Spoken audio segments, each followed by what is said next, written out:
Assalamualaikum warahmatullahi wabarakatuh. Baik anak-anak, berikut Bu Era jelaskan materi tentang siklus air. Silakan disimak ya. Air di muka bumi ini tidak pernah habis, Nak. Sehingga disebut sumber daya alam yang dapat diperbaharui. Nah, kira-kira ada yang tahu mengapa air, meskipun kita gunakan secara terus-menerus, keberadaannya itu tidak pernah habis ya? Tepat sekali anak-anak, karena adanya proses siklus air. Siklus air merupakan proses perputaran air yang berlangsung secara terus-menerus dari bumi ke atmosfer, lalu kembali lagi ke bumi. Siklus ini secara umum ada 3 tahapan.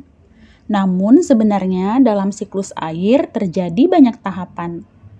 Tahapan secara umum yang pertama yaitu tahap penguapan.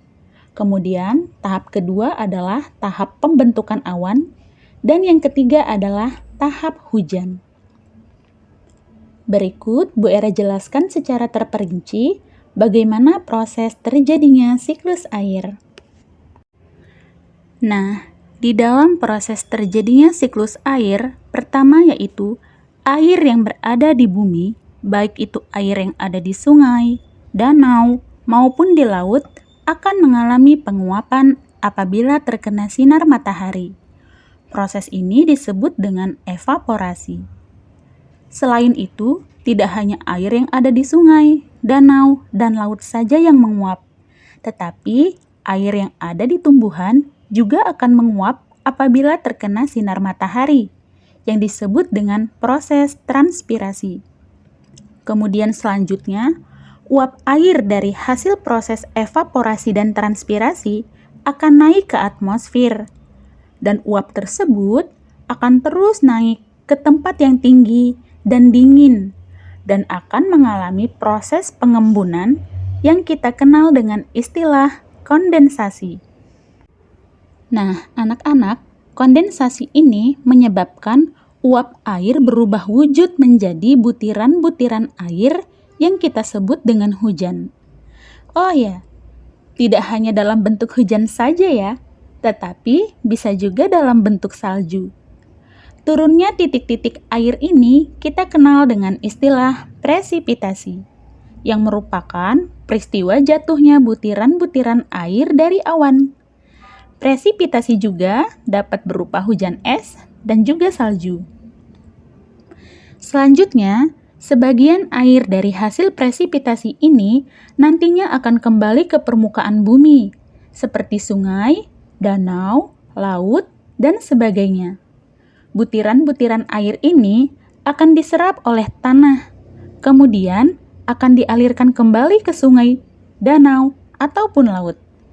Proses penyerapan ini kita sebut dengan istilah infiltrasi.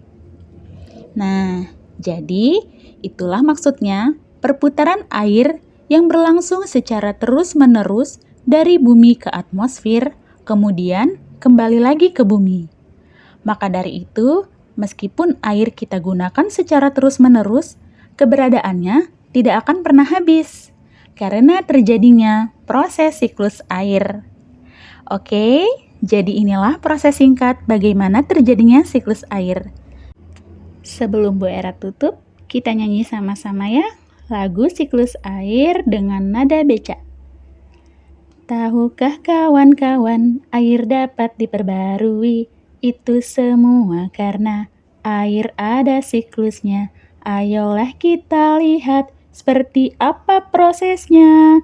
Siklus air dengan tahapannya, laut sungai menguap, disebut evaporasi, lalu membentuk awan, disebut kondensasi, air jatuh ke bumi, disebut presipitasi, meresap ke bumi, disebut infiltrasi. Demikian penjelasan dari Bu Era, mudah-mudahan dapat dipahami dengan baik ya. Terima kasih. Wassalamualaikum warahmatullahi wabarakatuh.